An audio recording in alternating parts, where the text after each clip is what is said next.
You've just come off the stage. How did it feel up there? How did you enjoy it? It was amazing. It was our first ever show with Biird, so we had no idea what to expect or how it was going to go down, but it was received very well, as you saw, so we're chuffed. Tell us a bit about Biird. How did you come together? If I can ask, it's a brand new thing, obviously, but it's a super group of musicians you're leading. You put together, I think. Yeah, so it's been an idea I wanted to put together for many years.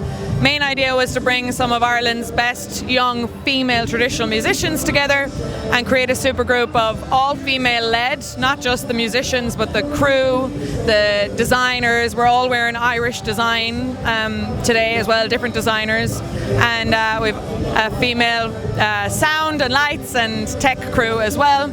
And our main objective with Biird is to create a female led space for us to do what we do and showcase what we do in that kind of a feminine space, but also to change the narrative around image of women in folk music, because a lot of the image that's being portrayed out there at the moment still has young Irish women in big Rose of Tralee meringue dresses or in very, very tiny little skimpy dresses with too much on show, and you're being told what to wear, and it doesn't represent the true female musicians in the scene in Ireland, who all have their own unique style, their own thing to say, their own things that they stand up for, and they're absolutely fucking brilliant musicians. So Biird is going to change the narrative around all of that. Of course, I mean, that was evident even in the outfits, wasn't it? Yeah. You came here today wearing what you want to wear, or that was the idea, had to stand out as well, as in I haven't seen a band that looked like you before. Absolutely, it shouldn't be a case that we stand out because we dress like this, you know.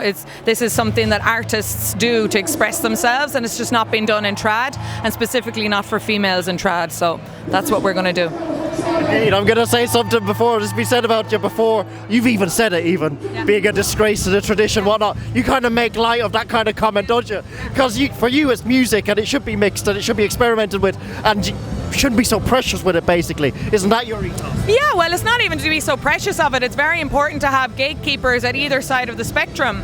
You know, and we all grew up in playing very traditional circles, and we love it, and it's our heart and our soul. But every tradition and every type of music needs some breathing space and needs to be a little bit disrupted at times for it to continue to be as popular as it is. And the truth of the matter is, we've all grown up being influenced by completely different types of music as well. So of course it's only natural that we're going to want to express ourselves differently than other people that have gone before us. We still think it's very important to keep the core of traditional music the way that it is and in our communities, and keeping it traditional in its nature, but it's also just equally as important to push the boundaries and expand it to new markets. That was perfect, brilliant. I'll let you go now. You probably heard that they wanted you to play more when you came to the end of your set, yes. But the important thing is you'll be back. Sure you will. We'll be back, we absolutely will. May 25th in London Irish Centre.